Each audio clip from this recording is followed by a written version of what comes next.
This conference will now be recorded.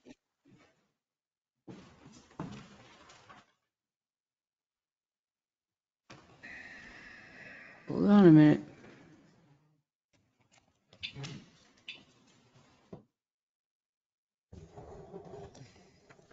This conference will now be recorded.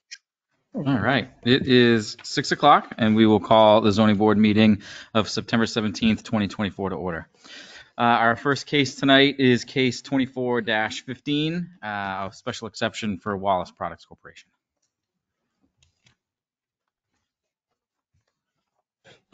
Good evening, Chair, members of the board. My name is John Cronin, attorney representing the applicant this evening. Chris Tremblay, the Chief Executive Officer of the company, is here, along with Chris Rice, the project engineer. We came before the planning board several weeks ago with respect to a conceptual for this particular project. The parcel, you probably know it, down in Manville Road next to the 3M facility and accessed off the main thoroughfare, US Route 3.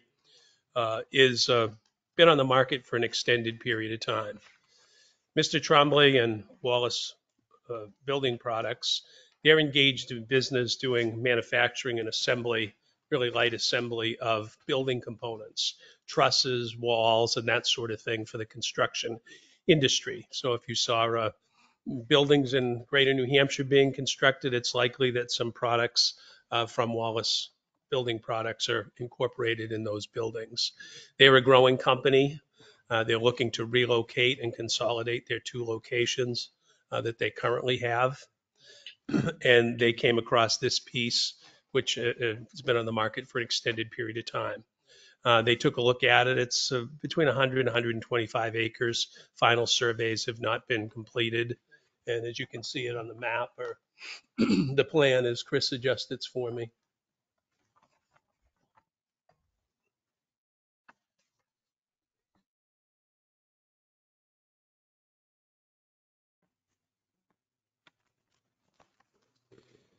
Yeah, that's pretty good.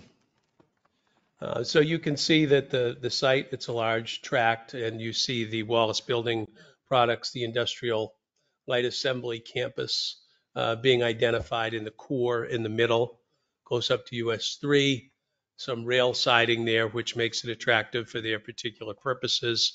I believe that siding also goes down and services 3M. The way that it's laid out and the way that this project becomes viable is with the inclusion of the 240 proposed apartment units, which have moved around in the plan during concepts and in discussions with the planning board. And this current plan just shows it down on the river, being probably the most attractive place for housing on the site. And reviewing the ordinance and dealing with staff, we recognize that relief is required from the zoning ordinance for the proposed uses. One of them, because it's difficult to characterize exactly how this use is. Is it light assembly? Is it manufacturing? We went forward and we filed the application seeking a special exception for the light assembly there, the light industrial. In order to do that, you see one of the things that's this environment, is it suitable for it? Well, certainly the site is large enough and it's isolated enough to provide adequate buffers and protection for the area. It's also consistent in and of itself with that side of the road going back down, which you have the 3M property that's situated. It's a rather large spot. On the plan, it looks a little closer than it probably is. It's several hundred feet apart in distance between the two and separated by some non-buildable area. The question is whether the use is reasonable in this RG zone, really designed in the ordinance for retail type uses and that type of service uses that would be consistent along those that you would see on Route 3. You've got the outlet mall, you've got BJ's and Hobby Lobby and those sorts of things. What makes this property distinguishable is its access. It doesn't have direct frontage on the highway that's going to be appealing to any type of retail or highway service oriented businesses. That's probably why the reason it's been undeveloped for so many years and unattractive. Certainly exit 20 in my lifetime has gone from pretty quiet to pretty intense development with all of the big players in the marketplace looking to be in that area. but no one has gravitated to this particular parcel. We think this use is a good fit for it. It lays out well, and we believe it meets the criteria for the special exception. There is public sewer and water there. There's been a traffic letter that's been submitted, I believe, to you that you've seen, initial analysis on the traffic counts, which will increase current traffic at the pinch point where you access. So there's likely going to be some mitigation required. That would be a process that's undertaken with DOT.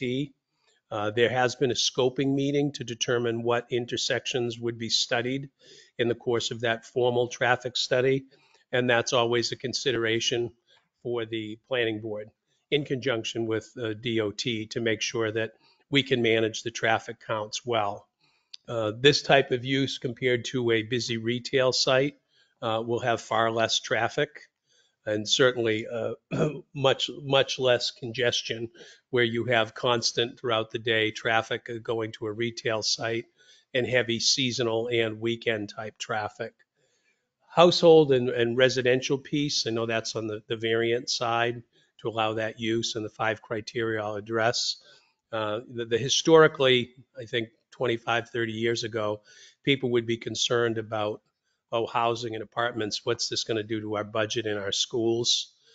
That's really no longer a factor now. We see declining enrollments across the state.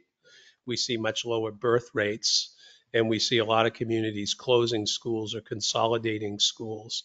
There's a report, New Hampshire Housing did a study recently talking about the positive impact that these particular projects put into the community. And all of them, whether they're townhouses, elderly, or apartments, have a net positive benefit, according to that study, to the community. But in terms of the special exception piece, the criteria is laid out in the application. We believe that we meet each and every one of those. I can stop and take questions on the special exception, or I can proceed to address the 5 criteria and the variance, whatever the pleasure of the chair is.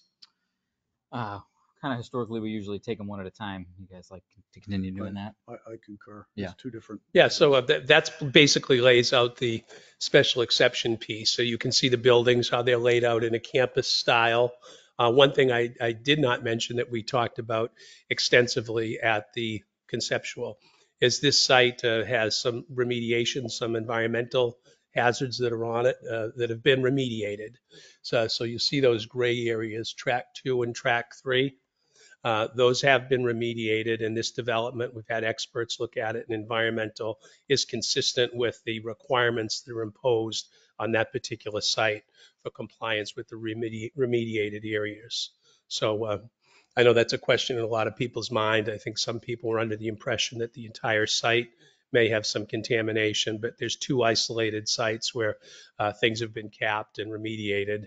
And we acknowledge it. We know it. It's well documented in the records of DES, and all the environmental experts are aware of it and how it was done. So we can manage that and we can make it work. Anyone have any questions for him?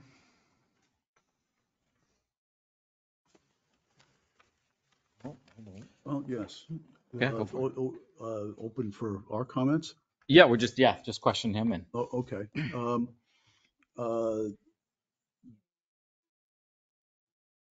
The Jim Cropsey, the property was purchased in 2004? Our clients have it under agreement, contingent on getting approvals. So Wallace Building Products has not closed on the property yet. And whether they close or not will be dependent on whether they receive the approvals that are acceptable for them to go forward and make this kind of an investment in the community.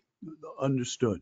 The zoning was changed in 2008. And I was wondering, did you appeal that zoning change when that occurred from industrial? The previous zone was industrial? Absolutely not. Never gave it a thought. It was not on my radar. Well, you're the applicant because you weren't involved at that point in time. That's correct. The property owner, did they ever consider, or did they pursue an appeal? I don't know if I understand the question. If you're talking a zoning change, Correct. that's technically not an appealable issue. It's depending on what category you're under for town meeting. I'm not sure if this is a town meeting community. If it is, generally it's a legislative matter rather than a judicial matter that would have rights to appeal. There are exceptions to that with respect to a protest petition. And regardless of what happened at that time, we're here asking for relief from the current zoning ordinance. So I'm not sure what relevance it has, but I'm happy to answer whatever questions you have. Well, the concept is that you're looking at a industrial or light industrial use for a property that had prior zoning as being industrial. So it would seem that logical that if there was a change, that there should have been some appeal, because if you're saying the correct use of that property would be industrial, then regional commercial would not have been appropriate. Yet the town pursued a regional commercial. So I'm wondering if there were any other industrial uses or residential uses that had come forward in this intervening time frame? Uh, Not that you're aware of, but the owner of the property. I might be able to speak. Excuse me? I might be able to speak. Sure, Bill. I'm Bill Norton, Norton Asset Management. I'm agent for 7 Points Development, the people that bought the property in 2004. 2008, we brought forward a proposal under warrant for a zoning change to more along the lines what you see here. It did not pass. And at that point, the town was looking at master plan and so forth and came up with the various commercial zones and put that on. Since then, there have been, we came very close with Walmart considering moving here in 2009. Mhm. And then the economy imploded. And there have been other parties of either manufacturing or assembly uses that have come forward. We worked very closely, the previous manager and Leanne Monahan with the state had a very large requirement. The site got seconded there. At that point, the zoning would have had to have been addressed. But at that time, we did not appeal the industrial zone. We had put forward a warrant to change it to a mixed kind of zoning because of the size of the parcel. And that did not pass. We have worked under the new zoning since. The premise that Ann had was that the underlying industrial was a logical use, provided that water and sewer capacity was there, and it didn't impact the two landfill areas. The areas shown there are about 16 acres in tract 2 and about 4 acres in tract 1. The actual landfills are much smaller than that. When DES negotiated these parcels, they extended the extent of those areas for protection extensively. Understood. There's a buffer that's required. Yeah. Okay. Thank you. I think that answered my question. Is that the only one? No. No, okay, yeah, keep going. Unless, yeah.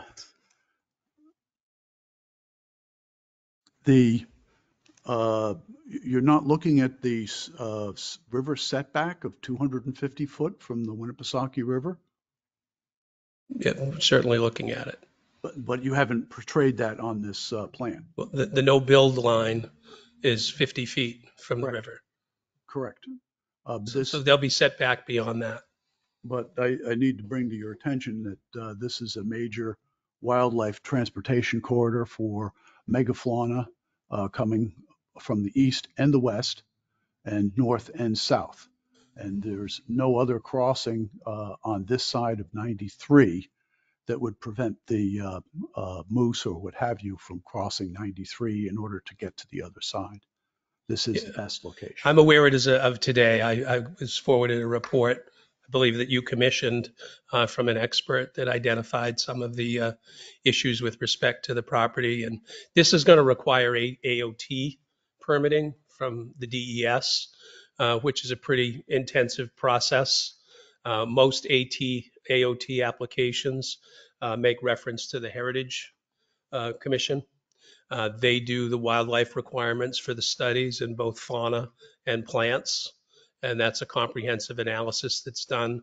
I don't know who the gentleman is that did the report for you, but they have other experts, and they'll get third-party experts that have no relationship to you to go out and take a look, one, to study and inventory those plants, and to determine how, and if necessary, are they going to be managed. And there's always that balance between an individual's property rights and things to the environment. Every type of development, whether it's a house, whether it's a project of this scope, can have some impact.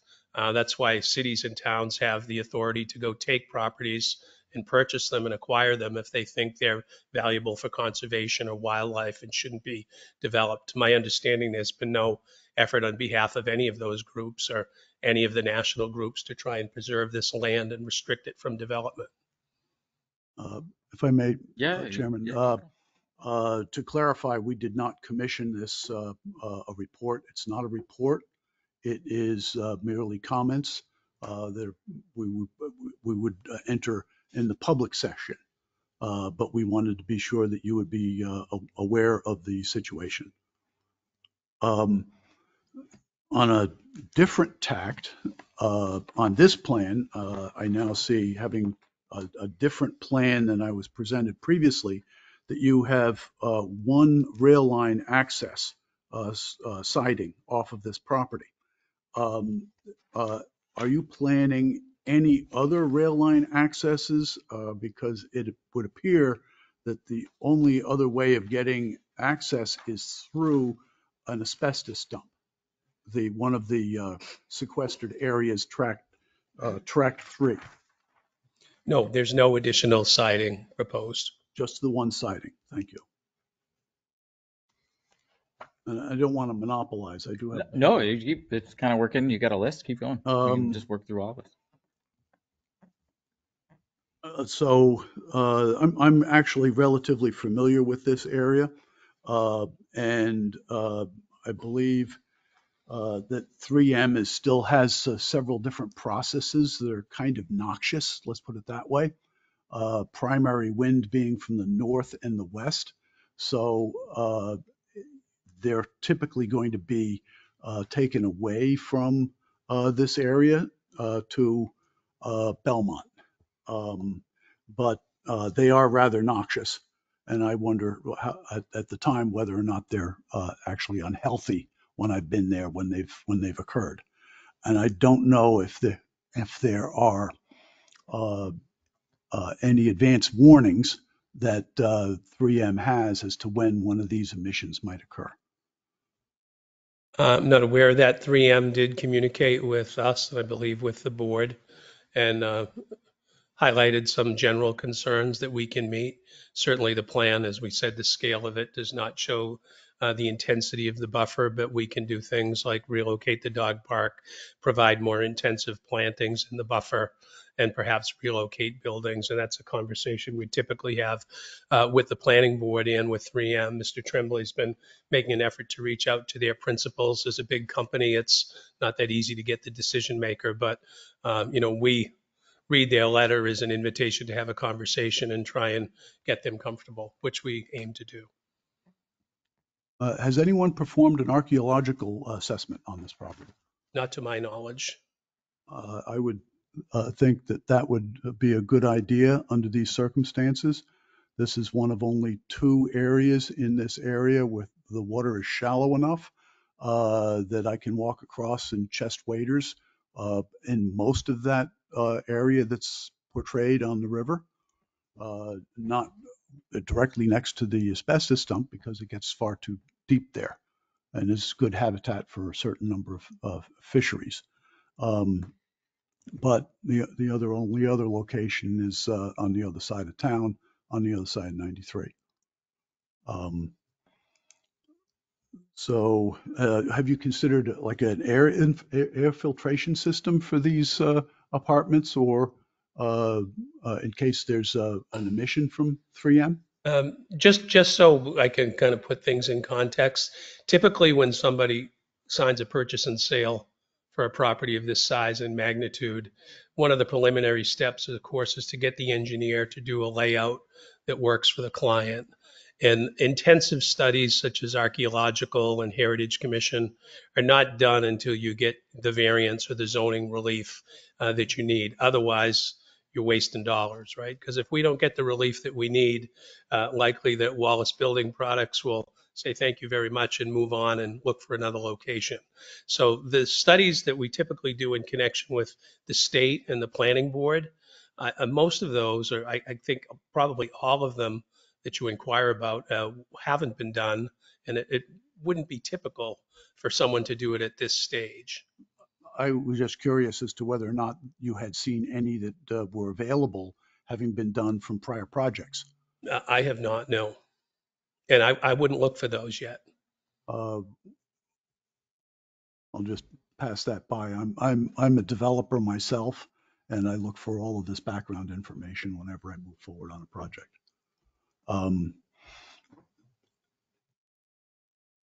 So I'm just going to try to stay on the one aspect of the industrial for now. That's where we're at, the special Yeah. exception. So I think the buffer zone with additional landscaping is something that hasn't been considered in this plan. I don't see much of a buffer from the 250 foot on the industrial side of things. And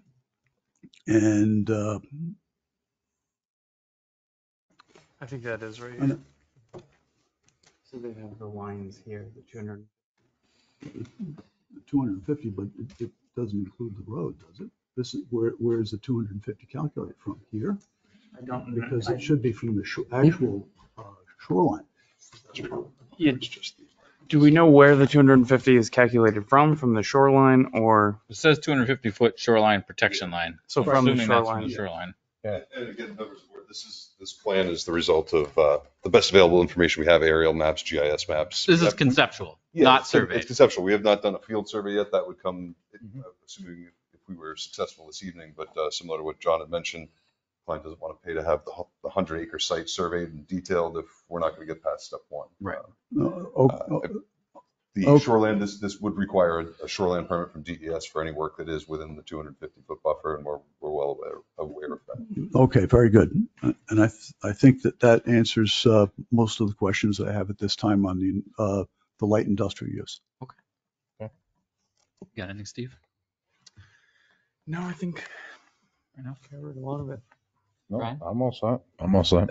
I'd just add, Mr. Chair, in your packet, I didn't address it in my comments, was the opinion of value from Mark McKeon, the licensed appraiser. Came up and looked at the site, looked at the plan, Yes, I saw that. went by 3M and concluded that if the relief was granted on both counts, it wouldn't diminish the value of surrounding properties. Just wanted to add that point. So I totally understand this is conceptual. This isn't like graded, but how much of this is this isn't all Wallace Building product, correct? Is my understanding All correct? of these buildings, it could be, but probably not at the beginning, right? Okay. This would probably be phased to build a building or two here to get going and relocate their business. Hopefully it would grow. But while it's doing that, if there's someone that may want a building to lease and they can make it work, they would look at another option. Wallace's, Wallace's site plan area is this box right here. Look on the screen, but this area here is for their business use. Okay. This gray shaded area is just a laydown area for their building products. And the rail spur comes out behind so that they could load and unload material from that. Right. Okay. So it comes off of 3M's spur, if you will. Has there been any, and maybe I'm jumping the gun on this, but does this rail line, I know 3M gets an occasional tank car delivered with their slurry. Is the rail line, they've been doing a lot of work to it, but is it up to, I don't know how much rail use this is looking for, I guess is. During the scope meeting with DOT, it was mentioned there was a gentleman from Rail Bureau on that call. Right now, it's not used that frequently. I guess there are plans to use it a little bit more frequently. I believe it's like once a month now or something along those lines, and it might go up to like once a week in the future. But they didn't think that this would be an issue at first glance. We just had a preliminary scoping meeting with DOT, and we submitted our initial trip generation numbers and came up with a general idea of what we think we might need to do for offsite improvements. But we were really directed at that meeting which intersections we should study, what the traffic study should incorporate, growth rates, turning, all that information, signal warrant analysis, things of that nature. So again, that's a very expensive, lengthy process. So the owner didn't want to take that step yet. If we're not successful this evening, if we are, that is one of the next steps, is to do the traffic study per DOT, so that we can identify what the offsite improvements are. We've done a lot of due diligence work to make sure that the project is viable from just an overall standpoint. Utilities, just to make one correction, water does not exist at the site yet. It's back here. I've been in touch with the Tilton Northfield Aqueduct Company, and we can get water to the site. It will take some work and some effort, but it is doable. And sewer, I have met with Johanna, and there is capacity available. So we've kind of answered those questions, but we haven't gone into the full depth dive yet in all the nitty gritty and the details. But it is a pretty flat site. I'm sure we can accommodate what we need to accommodate for state and local requirements and approvals. Is the traffic study that's in here, is that based on the idea of all of these buildings? Is it based on just the Wallace Building Products? It's the full build out. The full build. There's a chance it might be broken out into phases, because phase one would be Wallace Building Products, and then phase two might be the remainder. But the traffic study and all the analysis is being done based on the full build out and all the required improvements, just so that they know what they have to build if that gets built. So you are talking about putting a spur in off the existing line. Off For the existing Wallace. spur. Yes. Yeah, so it's not a new spur off the main line, it's a spur off the spur. Okay. Right, so your operations wouldn't impede 3M's operations. Correct. You'd have your own spur. Makes sense. If I may, going back to the spur, is it entirely on 3M property at that point in time, or is that part of the parcel that you own? It's tough to see on the screen. I think it shows a little bit more clearly on your blow up, but the main line is here, just behind these parcels along Route 3. Route 3 is up here. These are the Greased Lightning is right here, and then you've got the Valvoline shop right there. So the main line runs right behind all of those businesses. Mm-hmm. The spur line comes off on this property, the subject property that we're talking about, crosses over that and then into 3M property. 3M's property line is here. So their spur actually crosses through our property. Through your property. Right. So it's already And there. I'm assuming they have an easement. We haven't done full property research and everything on that. I'm not sure if there's an easement recorded on record, but it could be, and I'm not sure if it's an eminent domain that it's been there so long that it exists, but we're planning to respect that line and keep it in place. I don't think 3M would own the railway on a different property, right? That would be owned by Current property owners. Well, I Or the believe railroad. the rail company. it's kind of complicated. I believe this property was broken off from the 3M property at some point in time. Whether or not there were proper due diligence and paperwork done, we don't know. But it's something that perhaps we can ask planning board to be sure that they obtain.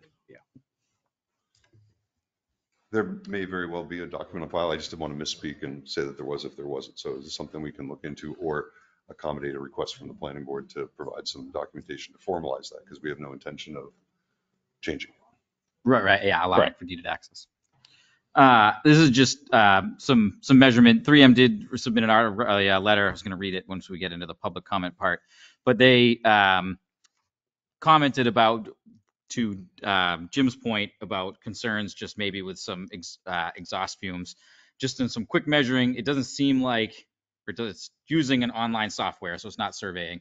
It looks like the residences on the Gem streets, which would be to the east of this, are pretty much on the east side of the 3M property. They are the same distance from the plant as what you've proposed here. So have you guys spoke with 3M at all? I've never heard of, it's anecdotal, but I've never heard of any complaints from those properties about it.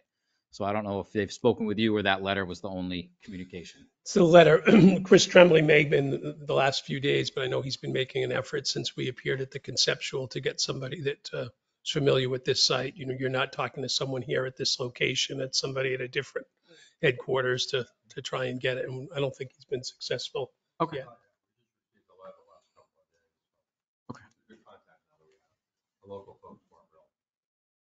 Okay. Matt, the primary wind direction is northwest to southeast. Yeah, pushing So into the gem streets. It's actually, no, the other direction. Into It's this going road. into Belmont.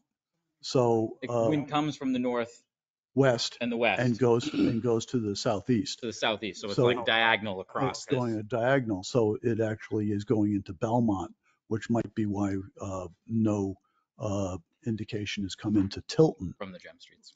from anybody complaining about noxious fumes. Okay. Well, there's no houses No houses in Tilton there. or Or Belmont. Belmont. Across What- the river, there's right. nothing. It's just in Belmont. Well, Gardner's Grove, kind of. Gardner's Grove, yes. I think that's addressed in the 3M letter, Yeah. about how they meet. The state's been out there and the state monitors the. I don't know if anybody else would be interested, but I think this would be a good one for a walkthrough. If anybody, Yeah, through this property. every time we've done that. So if anybody is even considering it, we've always benefited from. Every single time we've done it, we've benefited from that. Are you saying you want to do a walkthrough before we keep going any further? I think getting some eyes on this place and seeing what it's like. Okay. Is everyone else on board with that? I don't think it would hurt. I wouldn't hurt. Oh, I'm definitely for doing a walkthrough, but maybe we go a little bit further into the public comment. Yeah, I guess Maybe before the decision is made. just so I can get my mental head around the rest of the meeting, whether we're gonna go into the. I would imagine it would make sense to do the walkthrough before we enter into the second half of this. Mhm. So maybe we can move through the public comment on the special exception piece, I agree. and then schedule a walkthrough if the applicant's on board with that. I'm not sure who's exactly the one representing the applicant. The mechanics, we work with them, Mr. Norton, Mr. Tremblay, Mr. Rice to try and make that happen. Okay. Do you have anyone else have any questions for him right now before we go to public comment? No? Okay. I would like to read this 3M letter. I have it right here. If you Oh, want. perfect. Thank you. All right, this was received on September 12th of 2024. It's addressed to the town of Tilton and Patricia Constantino, the land use coordinator, in accordance to the variance and the special exception for this piece of property. Dear Ms. Constantino and the Tilton Zoning Board members, I'm writing on behalf of the 3M Company and its Tilton plant located at 1 Paper Trail, 3M Tilton. We are in receipt of the notice regarding the variance and special exception application that was submitted for 83 Manville Road, the property immediately adjacent to 3M Tilton. We understand that the actions requested will allow the applicant to proceed with the construction of a 240-unit residential development and to allow for light industrial use in the subject property. 3M Tilton is neutral regarding the proposed zoning request. However, we do have some concerns we'd like to respectfully request of the planning and zoning boards take into consideration. A snapshot of the applicant's building plan is below with the 3M Tilton plant labeled. We note the very close proximity between the proposed residence of 3M's property line in gray. That's the end of the sentence. For background, the 3M plant was originally built by Johns Mansville in 1947. It was acquired by 3M in 2007 and currently has 74 employees. The plant is 65,000 square feet and sits on 45 acres of land. We operate on a 24-hour basis, 5 days a week, Monday through Friday. Our process is to produce air emissions, which are permitted through the state of New Hampshire. While 3M Tilton operates compliantly and already takes reasonable steps to minimize the impacts of our industrial activity on our neighbors, these impacts cannot be eliminated completely. We are concerned that the proximity to the proposed residential development may lead to complaints from future residents and/or restrict our future operations. It's important to us that any new development takes into consideration the nature of our longstanding business. If the proposed variance and/or special exception is to be granted, we respectfully request that the Tilton Zoning Board consider the following conditions to mitigate potential conflicts and ensure a harmonious coexistence between our plant and the new residential community. Number one, a buffer / access. Buffer zone, access barriers. Establish a more significant buffer zone than currently planned. Additionally, consider requiring the construction of a berm or physical fence to ensure that residents and their pets, noting the planned dog park, do not wander into the industrial site. 2, landscaping. Plant trees and other vegetations to provide a visual and acoustic barrier between the plant and the residential units. This would help to shade the residential development from our operations and reduce the impact of any potential odors or noise. 3, noise mitigation. Implement noise mitigation measures such as soundproofing for the residential units closest to our plant to minimize any disturbance caused by our operations. Odor control. Ensure that the residential development includes adequate ventilation systems to address any potential odor concerns. A communication protocol. Require the applicant to establish a communication protocol between 3M and the residential development's management to address any concerns promptly and collaboratively. 6, transportation impacts. Require a traffic study to determine the impact on traffic flow and what public traffic improvements, if any, will be required. The additional vehicle traffic to this area could be quite significant, and 3M would like to ensure our plant continues to have safe and adequate access for employees, vendors servicing our operations, as well as addressing the safety of commuters and the public. We believe these conditions will help to create a more compatible environment for both our plant and the new residential community. We appreciate your consideration of our concerns and recommendations and look forward to working together to support the growth and development of Tilton. Thank you for your attention to this matter. Please feel free to contact me if you have any questions. And it's signed by Anna Zanko, the director of their real estate council. Any other geez, I cannot speak. Any other public comment? You still have an abutters notice there. Oh.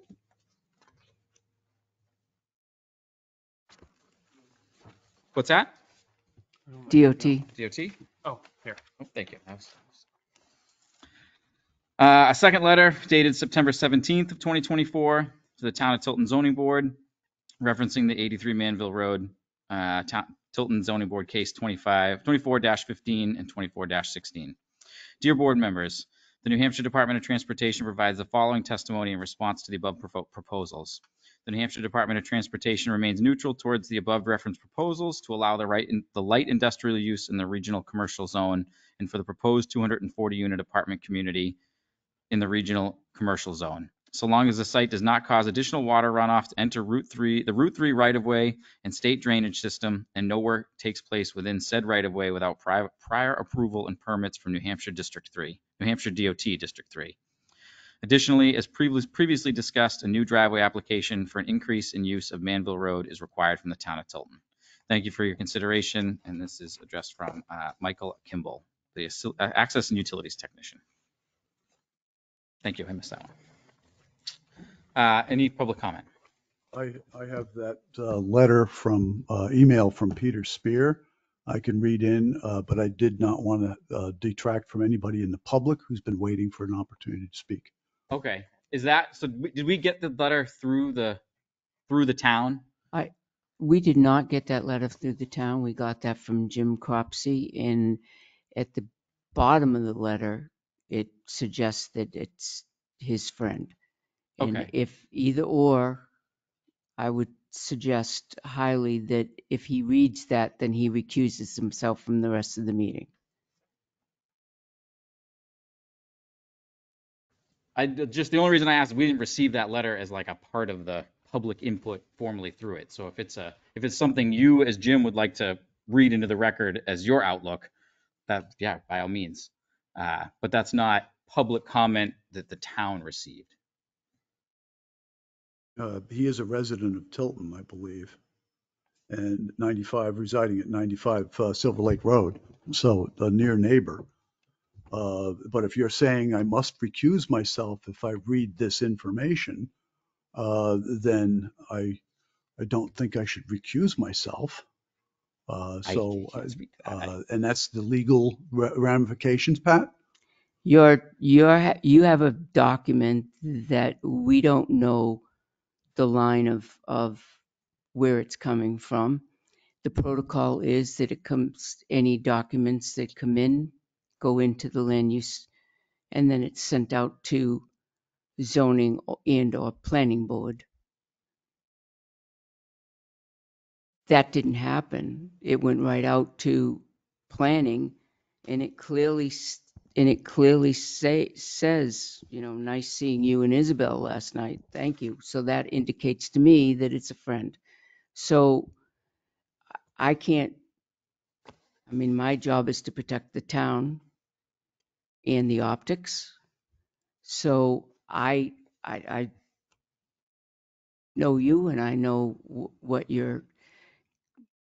who you are, but I still have to protect the town. And it didn't come to this office and directed out to here, which is protocol. I think if we want that on the letter, Understood. on the record, have him submit it through the town so that it comes in the right channels, unless you'd like to read it into the record on behalf of yourself, if that makes. I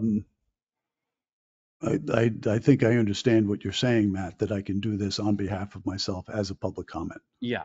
But I don't want to recuse myself on this situation. Can I just? And I do believe it for a had been. moment, Jim, if we are going to delay action until after we have a site walk, then this will be coming back, Jim, that might be the best time to have that document sent into the official record rather than dealing with that tonight. Well, with one caveat, it's been referenced that I've hired this person. Certain references have been made at this meeting concerning this. And I do want to say that I met this person. He's a friend of mine. I meet him very frequently. Turns out that I met him with my daughter. We discussed this project because he's very familiar with this area. That's how this letter came about, because it's been conceptual. I did not hire him. And the board did not hire him, and the town has not hired him. He's just speaking as a citizen.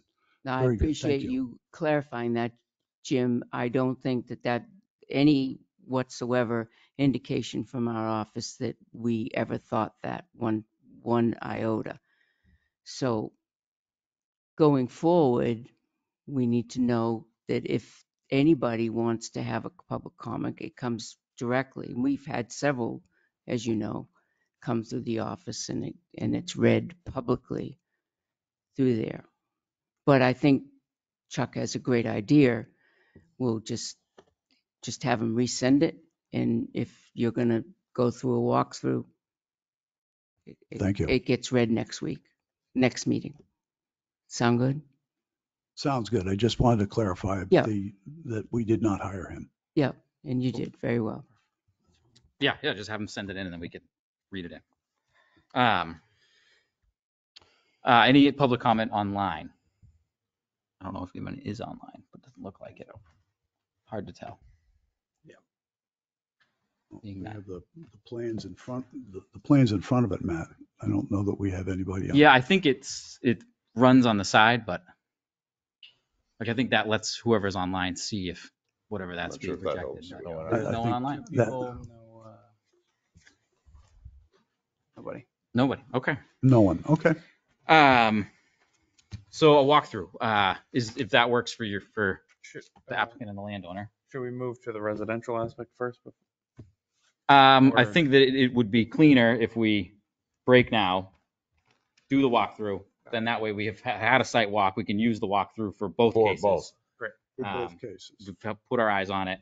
And then that way we can come back. We have both pieces to finish up and we have the reference point of the site walk. Okay.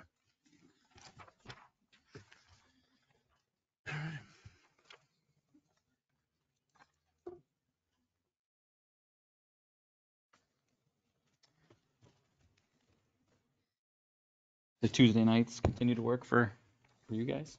Which? Tuesday nights? Is that an okay thing to stick with? Mr. Chair, is that something you would like us in attendance, or is that just something the board? I think you guys do they have to be there, Pat? We've never done one where the applicant wasn't there. I think it would be very beneficial. If Yeah, the because it applicant helps was us. there. We walk out, we can see what the plan is, we understand the site way better. Absolutely. Okay. Yeah, so we can't be there without you letting us be there. Does any dates in particular work better for you guys? It's a little bit of a ping pong game now to find a date that works for everyone. Nope. Tuesdays is just to narrow it down. We usually meet on Tuesdays. We try to keep Tuesdays available for this. Right. Yeah.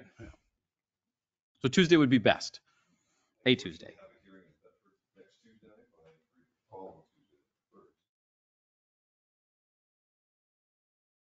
All That set. works. Yeah, I can make that work. The 8th. 8th? I'm not I available. could also have somebody, if you go a different date, you just need a copy of the plan, because I could always have one of my associates, even if there's a board meeting. I know I have hearings next. Oh, sure. Yeah, it doesn't have to be you. Just somebody who's, when we stand around and we walk around and look at the grass, we understand the. I will just mention, I don't know how many of you have been out there recently, but there are sections of the site that are pretty thick and heavily wooded, and there's some four-wheeler trails that we can easily access, but other than that, in some areas, it's hard to get your bearings, like, hey, this is right. Sure. We can do our best, and, I just want to make you aware, if you haven't been out there, it's not just open field. See clear across. It's overgrowth. Yeah. Cool. But it's pretty flat.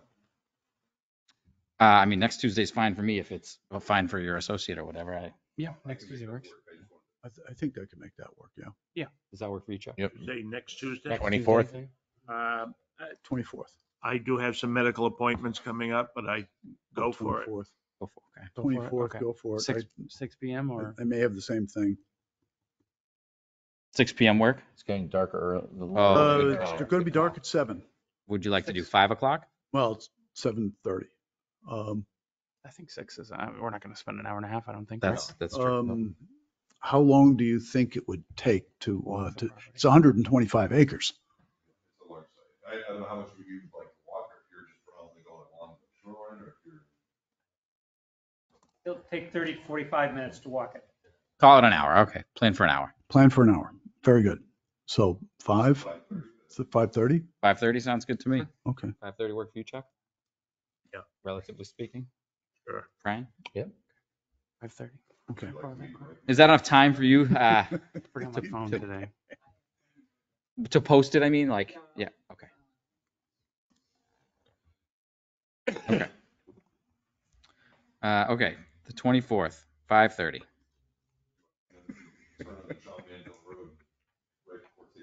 I'll remember. Where the gate, the kind of accesses it is? Yep, sure. Great. Okay.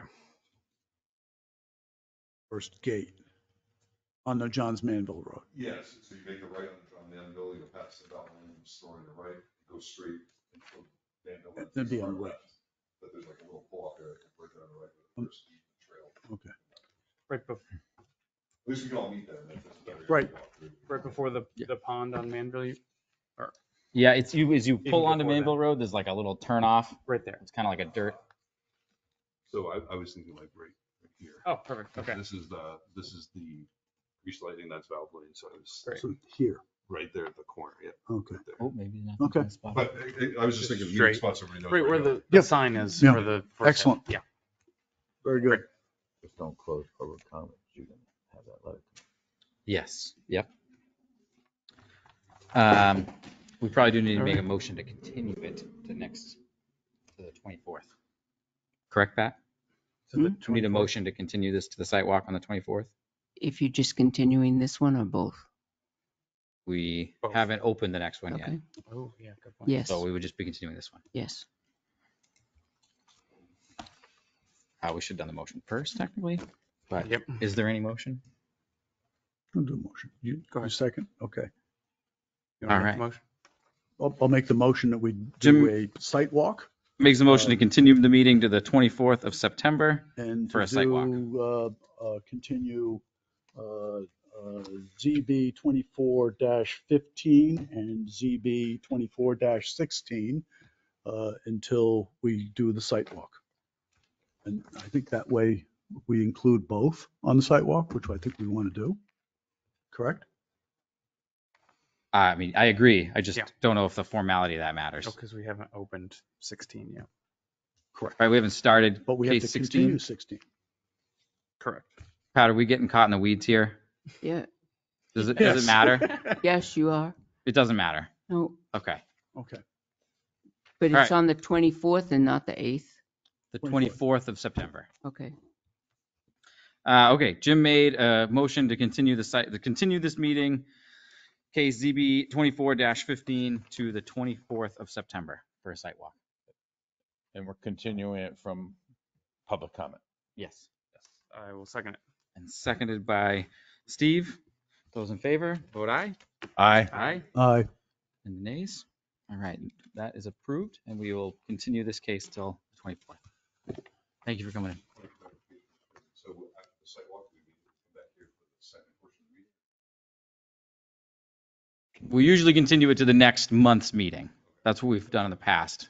That's correct? Like, we don't have to formalize that in a motion, right? Okay. Correct.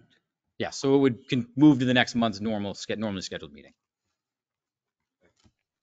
Thank you. All right, we're gonna hold 16th over, and we'll go to 24-14, Haven Grove. You're not even going to talk about the other one? This is so confusing. What's that? Hold on a minute. What? You made the motion for 15, 16, and then you said the planning board 15, ZB 2415. You didn't even hear the case 16. So how can you continue it if you didn't even hear it? That's what I was questioning, if we were getting lost in the weeds on. Oh if it yeah, mattered. you're very Oh, lost okay. in the weeds. Okay, so we didn't need So to it do does that. matter. You're in the water, in the roots. So we have to open 16 in order to hear it at that sidewalk. Okay. Okay. So we apologize. If you wouldn't mind hanging out for 1 minute. No, not at all. Okay. Can't we Do make what a you need to motion do. to push 16 to the next meeting? We would have to do that as long as they agreed to Yeah. hear 16 at the next meeting. Okay. So, Correct? I'm a little confused when you say 16, the apartment one. Yes. I thought we were going to go forward, at least lay it out so that you'd have some context for the site walk That's and do what- the same thing with that one as you did with this. correct. I thought we were doing that on the site walk, but if we want to do that tonight, that's by all means, that's your, I think when we have everyone here, my preference would be to lay at least a generalization, touch on the 5 criteria. So when you do the site walk, you can be thinking about those things maybe, rather than have you go out and then wait another few weeks to do it again. Right. You okay with that? absolutely. It's your application, Oh, for okay. sure. So I won't repeat the prior discussion. Again, for the record, my name is John Cronin. I'm here for the applicant, Wallace Building. Hold on, let me just get my paperwork Sure. sorted out here. Okay, so for clarification, we are going to open case ZB 24-16 so that they can lay out the beginnings of their work there and then see it in the site walk.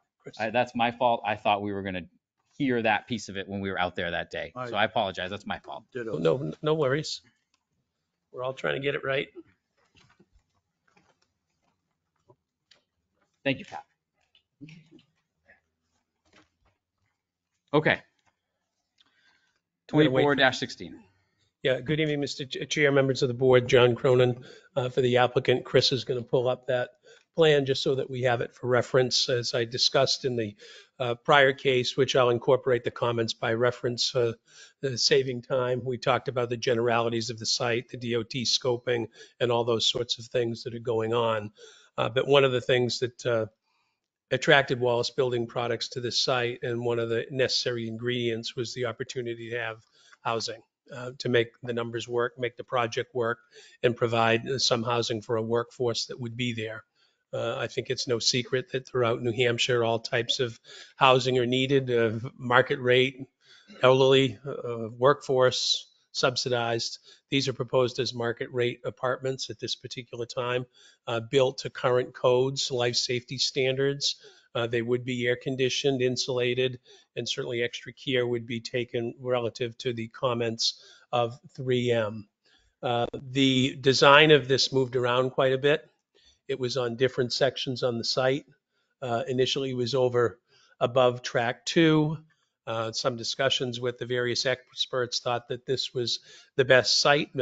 Folks inside a light assembly building probably wouldn't benefit from some views of some riverside, where people in the residential spectrum would appreciate that, and it provided an isolated area that's still close to everything, right? Somebody that's living there could get to 93 to get to work. They could get to the lake. They can get to their shops and restaurants. So that was a good feature. Again, this particular zone does not allow this by right or by special exception. So the remedy that's required is a variance. We laid out in our application the 5 criteria. And looking at the first one, is it in the public interest? Looking at that and the second prong, the spirit and intent of the ordinance, both standards are dictated by the Harborside and for our cases, which say that to establish that standard, you have to demonstrate that the essential character of the neighborhood will not be altered in a marked or substantial degree, or that the impact will not alter the public health, safety, and welfare.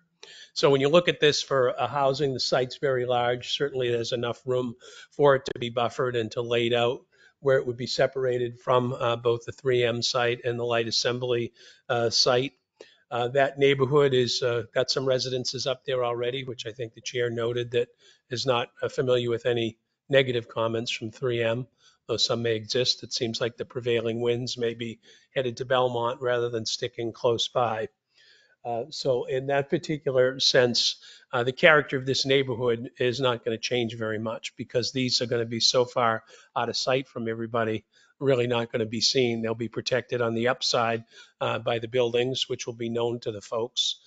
The other thing that we can do, and we have done recently in Allenstown, China Mill there was in disrepair for years. That's just been repurposed, a beautiful job to make housing units. It's right next to the sewer facility. So the sewer commission, of course, had problems with, oh boy, we're going to put residents right next to it. Are they all going to complain? So the way we resolved that was we agreed as a condition of approval to put a provision in the lease, pretty standard lease that was a disclosure and an acknowledgement. So anyone going into this building could not later say that, hey, we didn't know about 3M or we didn't know what they did. So that's one way that you can handle that. Looking at the balancing test on the variance, the harm to the public if this is granted versus the harm to the applicant if it's denied. The applicant loses out on a business opportunity that they've done a lot of work to so far and a lot more ahead of it. It takes away the productive use of a piece of property that's been idle for a long period of time. If it was suitable for retail, Mr. Norton, who was with us, one of the best in the business, I'm sure he would have found someone in this unprecedented bull real estate market that would have gone on that site. So you look for reasonable opportunity that generates good tax base, good paying jobs, and provides a convenient place to live in this area versus the harm to the public. I really don't see any other than, when we get into it, if there's issues with heritage that need to be protected, whether there's plant life that needs to be addressed, and certainly wildlife trails on a parcel of this site, corridors, that's something that can be done to protect that. On the valuation prong, you have Mr. McKeon's opinion letter in the file. He came to the site, he looked at it, he looked at the plan, went to the surrounding neighborhoods and concluded that if the approvals were granted, it wouldn't diminish the value of surrounding property. The hardship test, that's changed a lot in my lifetime doing this type of work. When I started, if you could graze a cow on your land, the court would say you didn't have any hardship because you had some productive use of the land. And there was a series of cases, starting with the Gray Rocks case, where Justice Horton wrote a dissent and said that our hardship standard is too rigid. It infringes on property owners' constitutional right to use and enjoy their property. Well, he lost the day in Gray Rocks, and he was in the minority. So it's weird to reference a dissenting opinion, but variance law developed till we got to simplex, where we adopted a reasonableness standard. So the first step that you take a look at is the proposed use reasonable? If it's not, you don't meet the hardship test. If it is reasonable, and we submit that this would be a reasonable use of this section of this property, you go and say, is there any fair and substantial relationship between the terms of the ordinance and the application to this property? And that would be saying, does it have unique features? Sure. It's rare that you would have a site like this, this large, in the RG zone that would not have frontage on Route 3 or another corridor type highway. It would also be rare and unusual to have a property of this size and shape that would have the remediation issues and environmental issues that are on site that may make it less attractive to users with allowed uses in the RG zone. When you look at the major tenets of the ordinance and the whole purpose for government regulation of property rights is health, safety, and welfare. We can make the traffic work, maybe with some remediation, take care of the plants and the wildlife and 3M. This should not pose any threat to public health, safety, and welfare. Some people say that, the best remedy is to go and get rezoning. If that was the right remedy, there'd be no reason for having variances, right? Because when you do a master plan or you do zoning, it's a big picture, it's a macro analysis, and you do your best, but you can't envision every single condition that comes forward. And some commentators will say that with respect to the variance, that it's the preferred approach because government has more control. You folks have control by giving variances where if it's allowed as a matter of right, it goes right to the planning board. So if you see things on your site walk or if you have issues that are of concern to you, you have a right and discretion to propose reasonable conditions on any approval. So we believe that we meet the 5 criteria of the variance test.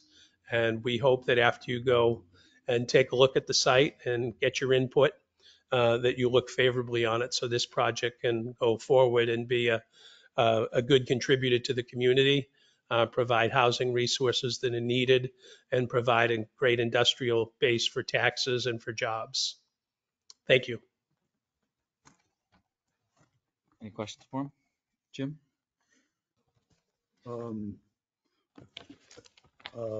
Let's see. I think I addressed a lot of these previously, so I don't know that I really want to repeat myself now. It's the same property. Yeah, that's fine. I thought you said you had some that were more specific towards the housing piece. Well, I think the one about the housing piece is, and I'm concerned about the asbestos dump and the number of bedrooms that are considered for these. I believe they're apartments. Yes. They're not condominiums. And you're saying they're market rate apartments. So this is not company housing per se. It's going to be for market for That's right. individuals. So how many bedrooms are proposed for this? Is it a mix of bedrooms, of studios? There's nothing on the plan that indicates this.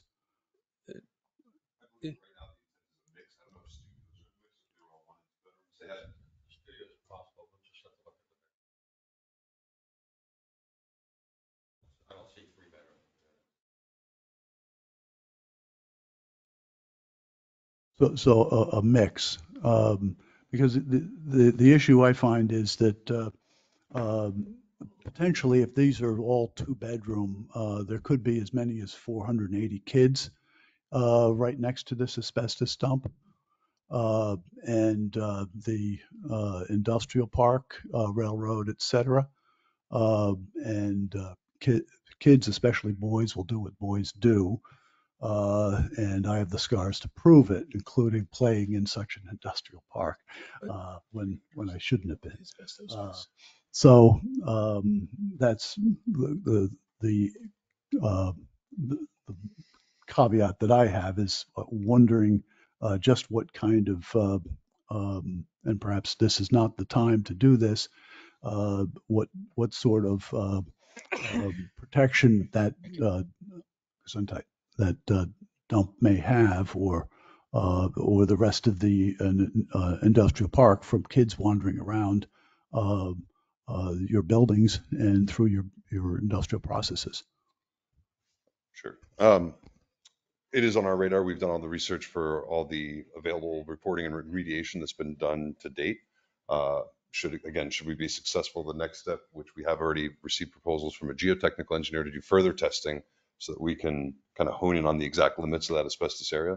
Our initial plan did have some development in the asbestos area because based on discussing it with the professionals in that regard, it could be made safe for housing and other activities. However, there were some comments when we presented before the planning board conceptually, and it might have been the Conservation Commission also, that they had the same concerns. Hey, what if you get somebody out there that sticks a shovel in the ground and wants to plant a garden. So we then revised the concept to pull all development outside of the known asbestos areas. We expect those areas to shrink a little bit once we do further testing. But again, they didn't want to spend all the money doing that next round of testing should we not be able to do the project that we're proposing. So that will be worked on, and we will further define those limits. And we had agreed, I believe, conceptually with the planning board that we would provide some kind of barrier from those asbestos areas, whether it's fenced and signed or fencing and landscaping, something to that degree to keep neighborhoods and children from going into those areas. Did you say the asbestos zone, one of them was in track 2, correct? It was in tracks, Track- track 2 and 3. Track 2 Those are and the 3. known areas. Now the tracks, is that going to be gravel? Right now, it's proposed to be left as is. So Left put a fence around it and leave the area untouched. Okay, as is. But then, like, let's say this was, this conceptualization is made. Track 2 will become gravel or pavement or Neither. It's going to remain Like it is. untouched. it'll just like, okay, Same cool. thing with track 2. Okay, we've sorry. left all development outside of those areas. Got other it, than got it. possibly installing a fence to limit, to find the limit. Okay, forgive me. I thought this was going to be open space for. No, we just wanted to try to help make it stand out what areas were the Got it. former areas. I know Okay. it gets a little confusing because the gravel lay down area for It Wallace looks building the products, yeah. similar color, but just to show the gravel lay down area. But tracks 2 and 3 there's no Okay. work proposed at all, not even grading or Not disturbing the site. Just leaving it. Okay. Again, that limit might change once they do further testing, because if everything comes out clean, and that line shrinks in, it might give more area either to create the berm, put the fence a little closer in, but that hasn't been determined. But would be part of the next steps should we get to it. Okay. I've got a question. Yep. Yeah, other than the Wallace Building Products and the proposed area where the current apartments are to be located, I noticed that there are 4 other proposed commercial sites or commercial industrial sites that are on your plan. I guess I'm just wondering whether or not there is enough flexibility in what you've already done for a tentative design that should, whether or not it's comments from the Conservation Commission, from the ZBA, or the Planning Board, or addressing some of the concerns from 3M, whether or not that plan could change from 4 additional sites to 3 additional sites, or whatever, in order to make sure to meet all of the requirements that both the state might have with regards to distance from the river, including not just the buildings, but asphalt and all those things. Yes, we are aware of that. Again, this is kind of a master plan concept. We do expect things to tweak and change as we get through each step.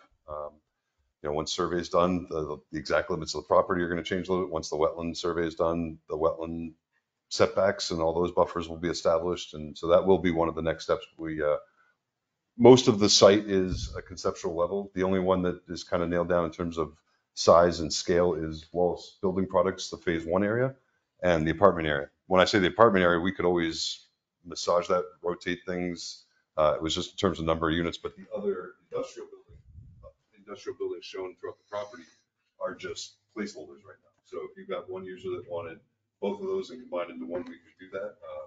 Or you might be one user for everything, or it would allow Wallace Building Products areas future expansion. So I think their hope is to get their building up and running, and then the residential, and hopefully that will generate more interest for the other remaining industrial pads. But there are no users at this time for those, and so those layouts could change as needed, or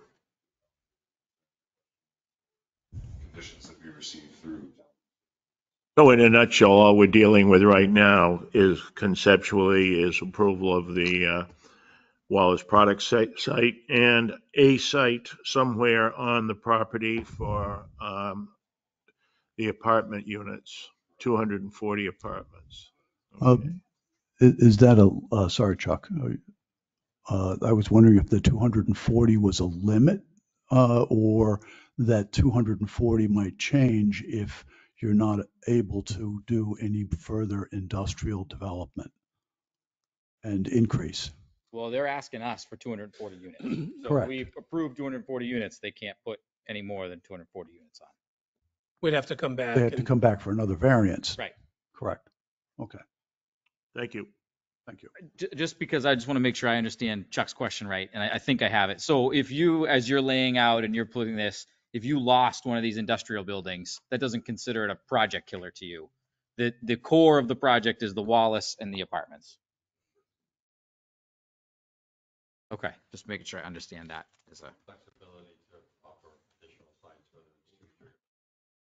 And how come you landed at 240 units? Was that the number you needed to make the project viable? Where did that number come from? I think, again, everything right now is on a conceptual high level area, so I think it's based on rough performer numbers, so you know your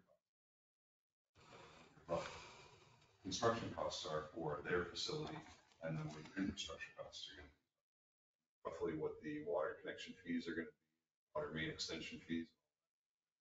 Large cost of that, there's a large cost with the anticipated offsite improvements. Although this development doesn't generate as much traffic as, say, a Walmart development, it does still generate traffic. And we anticipate the turn lanes off of Route 3 are going to require coming in and out of Route 3 onto John Manville Road, as well as a turn lane from John Manville Road on Route 3. And just that widening project and the amount of work is, I think when they do that rough pro forma, and I know Jim here developed, you know what I'm talking about. You kind of lay all those lines and you kind of get to the numbers. You start changing things out, swapping to see where you can get the numbers to work so that when you're putting in, you're getting that. Yeah, okay, makes sense. So that was the number that to make the investment worth it in the long run. Understanding. When things could change depending on how things go with the process, or if there's, off the top of my head, if Natural Heritage Bureau came back and said, no, you got to maintain a 250-foot wildlife corridor for the site, that could obviously change their development. Right. And what the site can. Okay. The best of our knowledge, this is what we can do now. This is what the site can accommodate. But I would expect that, once you get users, you see that layout sizes, buildings can change. They're going to go a little bit smaller. Give an idea on the intensity of the development so that when we did our traffic study, it kind of took a worst case. We down the line and find out, oh, wait a second, if you build this, now all of a sudden you need a traffic signal. And we're still in the intro stages of all the design work, kind of taking it. But this was the next step in the process before we can kind of go to some of the more expensive, time-consuming. Okay. One more comment. That is that it would, has anyone even discussed or even thought of the concept of designated some portion of the property as under conservation? So any portion of that might not be developed and could be held aside as a wildlife corridor. I'm just asking that generically, and you can, because I think that kind of is always a good thing when you take a look at a parcel and you take a look of trying to develop almost every square inch on a piece of property. We always like to look for something good in it. Thank you. If I may, Chairman, what is the height that these buildings will be? Because I've been up and down that river quite a bit, and for the most part, other than 3M's pump house, and I think one of the buildings on 140, the site picture is that you cannot see any other buildings on that stretch of river. And I think that that's one of the issues with this 250-foot setback is that it's for scenic purposes of the Winnipesaukee River. So what height were you looking at, recognizing that we do have a height ordinance in town? Which we fully intend to meet. I believe that's 40. So I don't think we're going to get anywhere near that. I don't know if the final building's been designed, but it's 28 feet is probably a little good after some of their warehouse clearance and some of the equipment they run. So I would expect in the 25 to 30 range is the height. But for the apartments? Oh, for the apartments? Would that be 4 stories or about 48, 50 feet? Okay. So we'll get to that point, but we intend to meet the height. Okay. And along with the shoreline, there are certain restrictions as you off of the edge of the Winnipesaukee River. So the first 50 feet is absolutely no cut, and then 50 to 100, it's a certain percentage, and then there's counts beyond that for how many trees you're allowed to cut. will be a buffer, it's to ensure that there's a buffer along. Could be one of the things that HGBS is. Have you already been in touch with DOT? Yes. Okay. Thank you. We got a scoping meeting, we haven't done the traffic analysis yet, but we have identified what they would be looking for.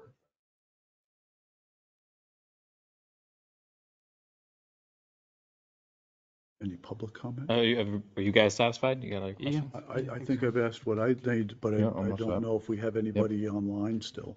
I don't think Can't so. But is see. there any public comment?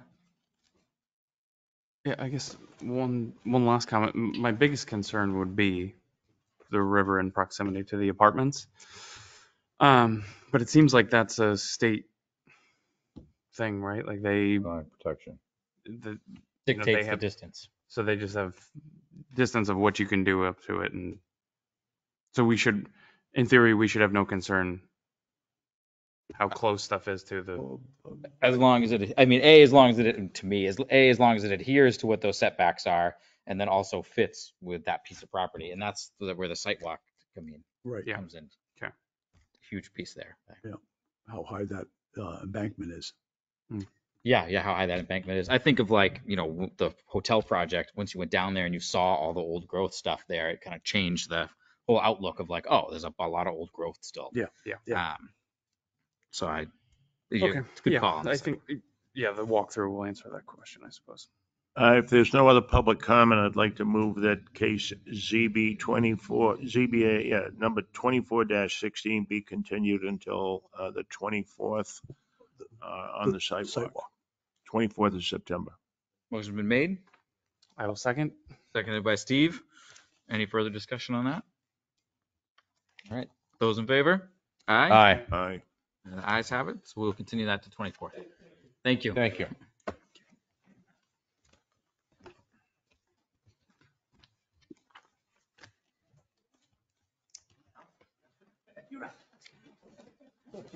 All right, now Right.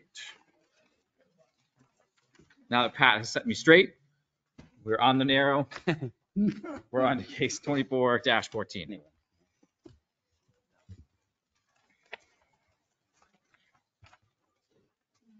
Okay, there. I know how to run this.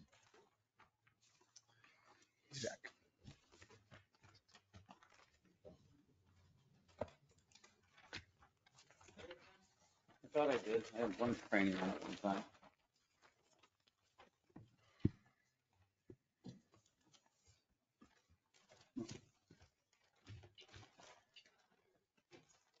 Is that the same as? Yeah.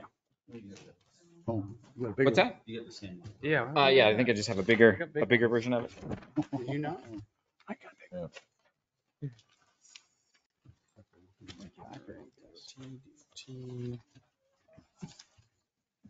Big one.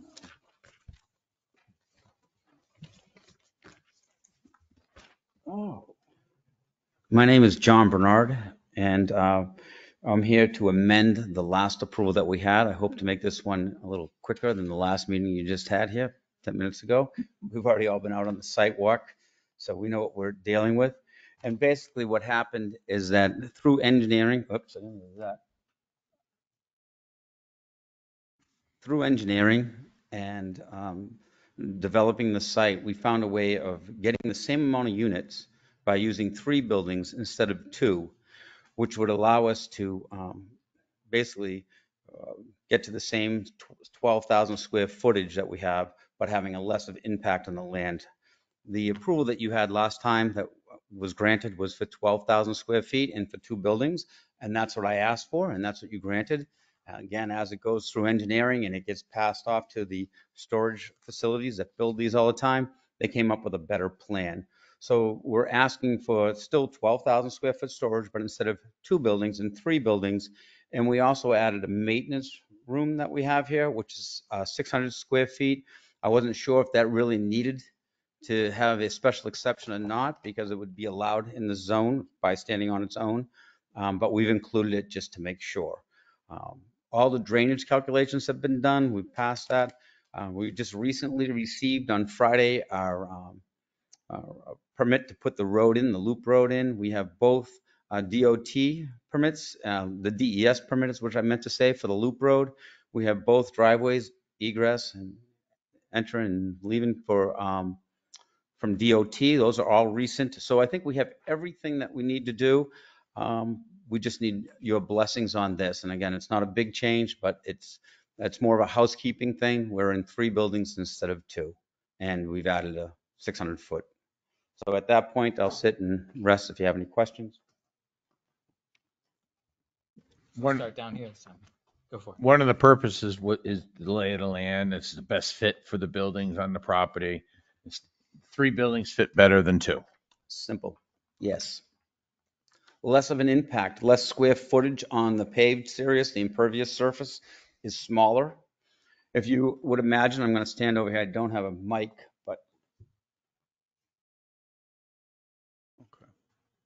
If we were to continue this building as we first saw it with 2, you can see that would be way into this banking, and then we'd have this all pushed up. So this basically is a better design, a less of an impact, less drainage, less everything. Same square footage, same amount of acres. Nothing's changing there. Right, and that's why I'm asking for an amendment to the last approval that you gave me to allow this for 3 buildings and an additional I can't speak either tonight. It must be something in the water. An additional 600 square feet for a maintenance. Now, how close is the new third smaller building to the proposed driveway? That seems That's a fairly very close. small scale that you have there, so I think it's approximately 8 feet, 10 feet. Okay. John, eventually, on the project that you are proposing up on the hill, you're going to be needing to bring water and sewer onto the property. I'm just curious where, after looking at this map, it looks like you're pretty much between the wetlands and the road and these buildings, that you're pretty much utilizing most of that space. And I'm just trying to understand where the water and sewer would go, because it doesn't, I don't believe you're proposing to put it in before constructing these buildings. I'm going to be happy to answer that once I get a mic so I can walk. Thank you, Pat. On most projects, and on this one, no different, the city water and storage will come in through here and loop around. It will stay in the road, and you put it under the road. So that's just like you see every day out here. May I, Matt? Yeah. So, John, I think you mentioned previously that gas may be available. Would that Gas go- is be the there, same- yes. Would that be the same issue with gas in the Yes. road? Yeah, all utilities go. Or on the side of the road? That's correct. That's where And- gas and normally maintenance. goes. Right. It does cut across the roads Sometimes. at times, but we have 2 critical gas mains right here on Route 3. Some points, both of them run together. Some points, they run on different sides of the road. So when you're asking me about the layout for the gas, I would say it's going to go on the edge of the road.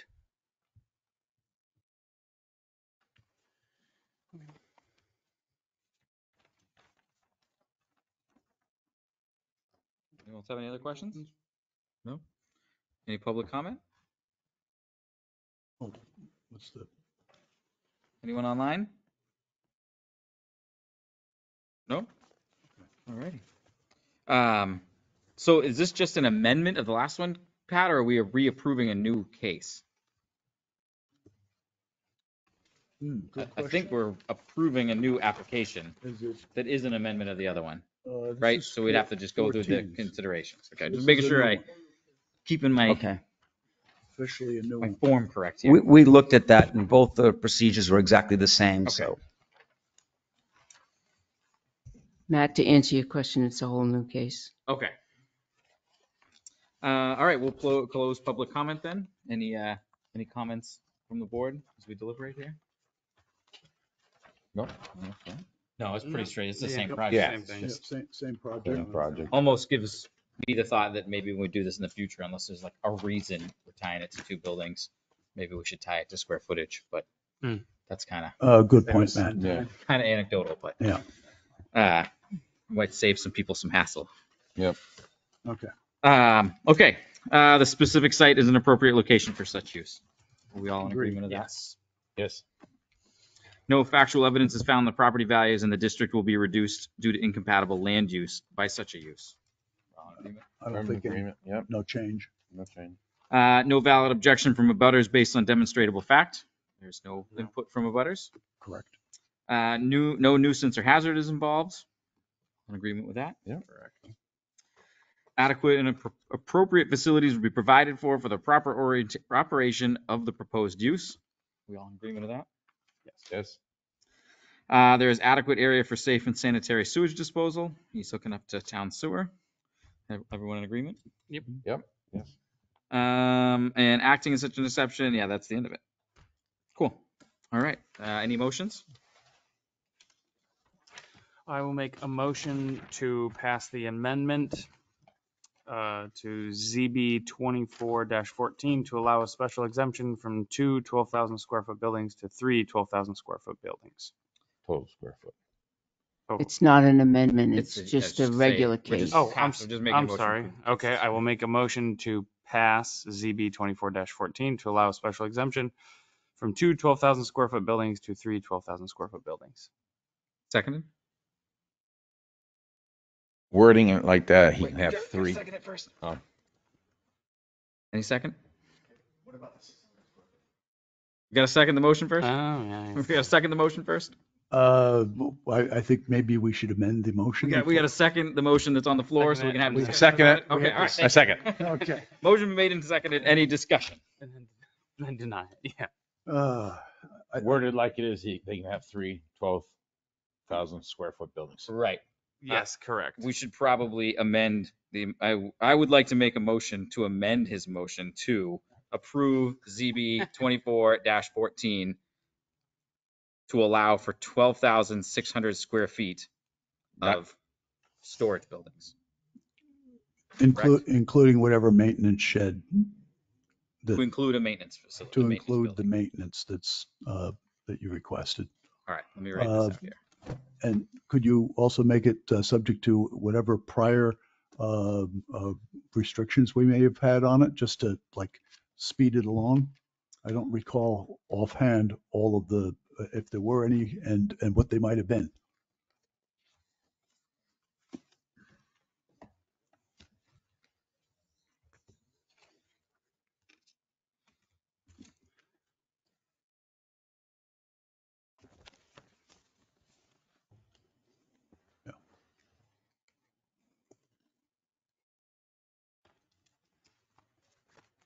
Sorry. It's tight. No problem. Are you looking from the other Get case? along. I'm writing it out so I can, I'm writing the motion out so I can read it correctly. But is Jim looking for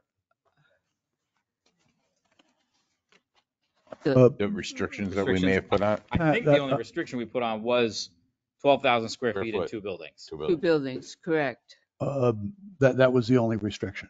correct. Okay.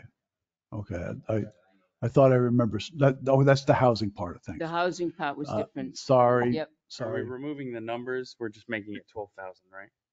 12,600. 12,600. Correct, sorry. 12,600. We're removing the No buildings. amount of buildings. No matter.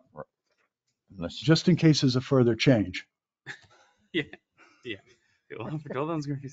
You want me to read it? Okay. Yeah. I will make a motion to approve, let's hope I get it right. To approve ZB 24-14 to allow for 12,600 square feet of storage buildings, including a maintenance room.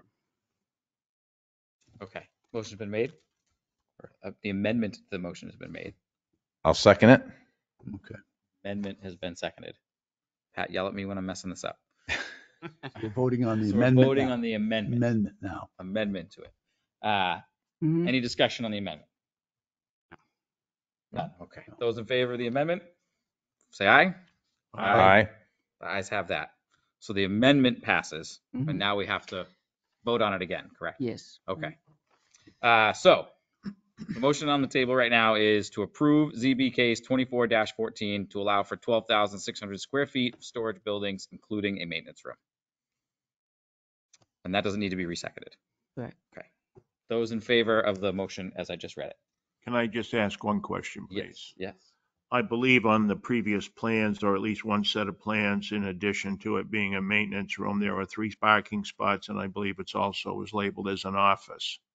So I believe there is an office, not just simply a maintenance shed. Is that not correct, John? No, it was a mislabeling. It's an office. We really don't plan on having an office in there, although we were required to put a chemical toilet in there, so we will have that. But basically how this works is a kiosk. You walk up and you hit the numbers and you put a license credit card in and it spits out codes and you can go in. So where do you draw the line between an office and a maintenance room? I don't know. So I guess I would assume that an office would have the ability for someone to be there during the day and would be managing the facility. not really how it needs to be managed nowadays. Even the one that we, for example, I use the one that's 67,000 square feet that's down in Hanford. There's an office there, but there are no hours and there's no one ever present there. And there's 2 other ones in the local area on 140. They have a building there, which you put your snow blowers in and things like that for maintenance. But there's no office hours, so I don't want to have it being said that it's an office, so I have to maintain office hours. There won't be anybody present there. They're unmanned. Thank you.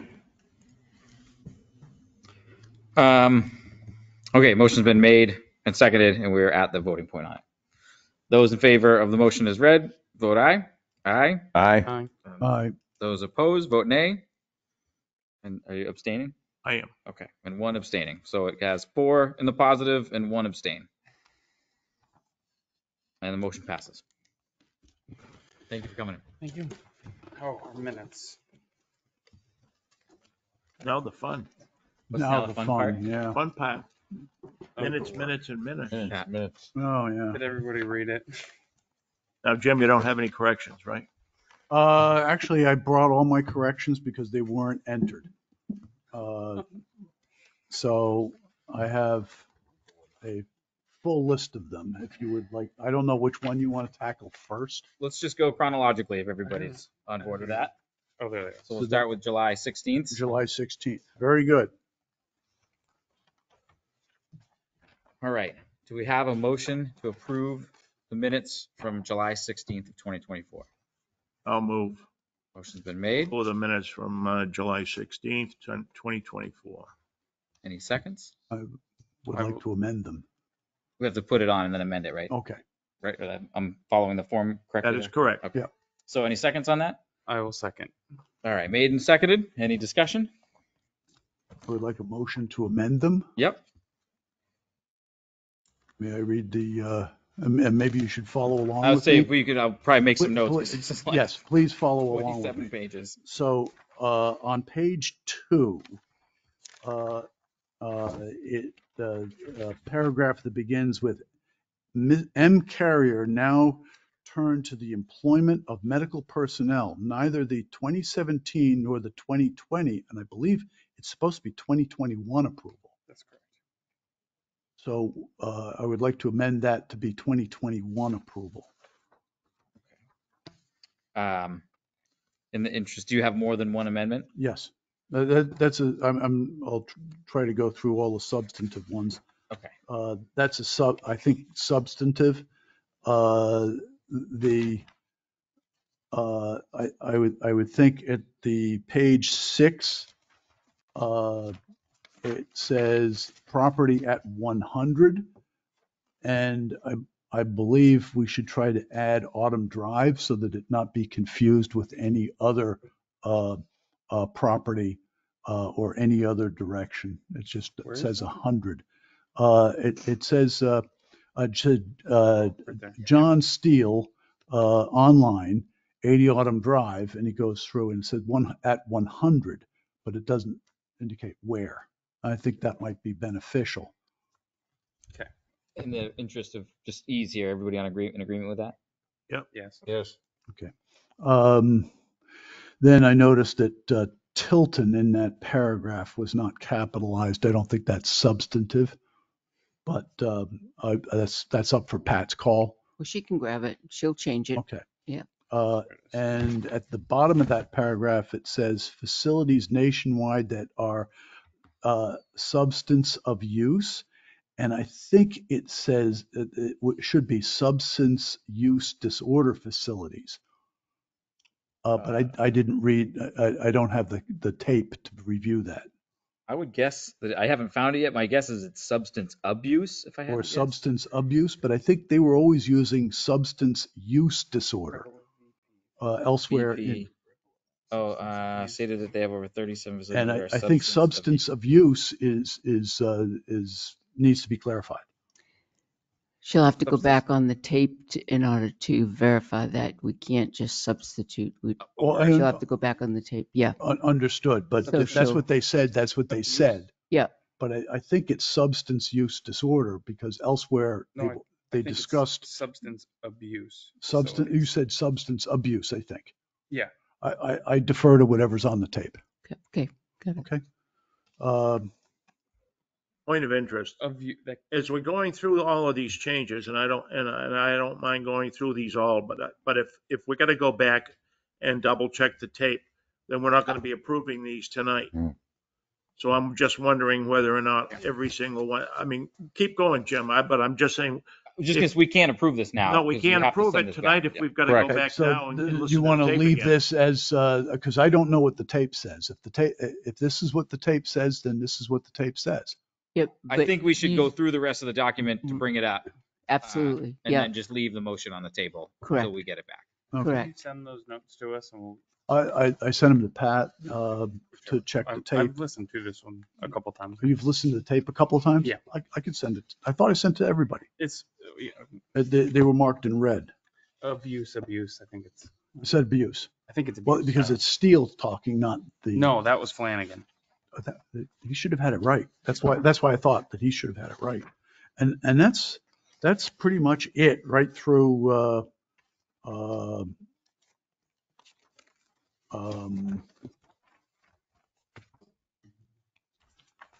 I think that this is concerning, this is page 14. And it's a new paragraph. It starts with the next text. And I think it was test, if I'm correct. Is a substantial justice test, because that's us reading this in. Yep.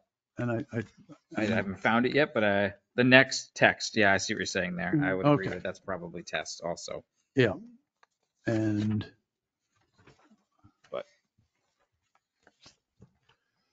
It surely is proof that somebody's reading it. you are, I was just going to say, man, thank goodness. and somewhere in 15, I had made a comment about some asking for open space for the kids to play so that they're not playing in the road, the swamp, or on neighboring properties, which I think engendered one of our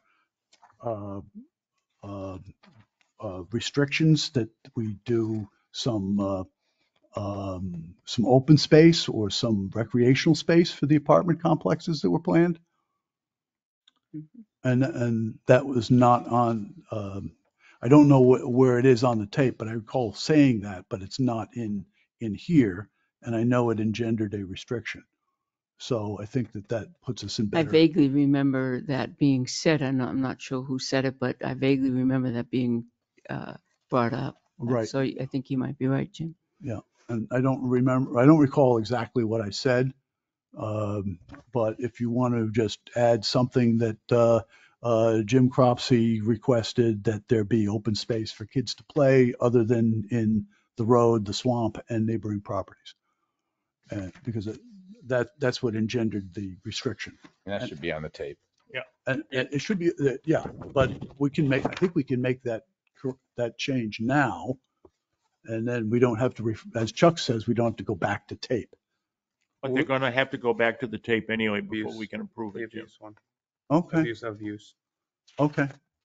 And Very good. I think part of the problem with the use and abuse thing is if it, on the tapes is abuse, but it should be use, then we can't change that. No, because we that's can't. what was on the tape. I concur. And the same thing is with text versus test. I'm Yep. pretty sure it was test, but it may be text. It may be on the tape. I appreciate it, Jim. Yeah, me too. Thorough. Me too. I try to be. Okay, so do we have to motion to table these? That's how we have to do that, right? We have a motion to approve them. Now we need a motion to table them, correct? Okay, I'll move You we can table these rescind until your the next you meeting. can rescind your motion. Or motion to table. I move we table it till the next meeting until we can verify everything with the tape. Motion made to table. I will Seconded. second. Made and seconded. Those in favor, vote aye. Aye. Aye. Aye. All right, we will table July 16th of 2024 till next month. August 20th. August 20th of 2024. I make a motion to approve these as written. Motion's been made and to approve as written. I read them. I believe it. Just want to say it's not just every one of them. I believe this was done by Pat. I'll second the motion. He says no. Made and seconded. Any discussion? All right, those in favor of approving them as written? Aye. Aye. Aye. The ayes have it. The August 20th of 2024 minutes pass. I want to approved. clarify, I've done a lot of things in my life, but I do not do minutes. I'd like to move we approve the minutes for the August 27th meeting as printed. Motion's been made by Chuck, Seconded by Jim. seconded by Jim. Any discussion on it? All right, those in favor of approving August 27th minutes, vote aye. Aye. Aye. Ayes have it. The meeting, all the minutes, those minutes are approved. Yep. Anything else? I'd like to make a motion, we adjourn. Motion's been made to adjourn at 7:41. 7:41. Aye. Second? Oh, we gotta use that one? 7:41. It matches my watch, my phone, so that's convenient. I'll second it. Any discussion? Okay. Those in favor, vote aye. Aye. Aye. The meeting is adjourned at 7:41. Ask Pat if she wants that. Oh, okay.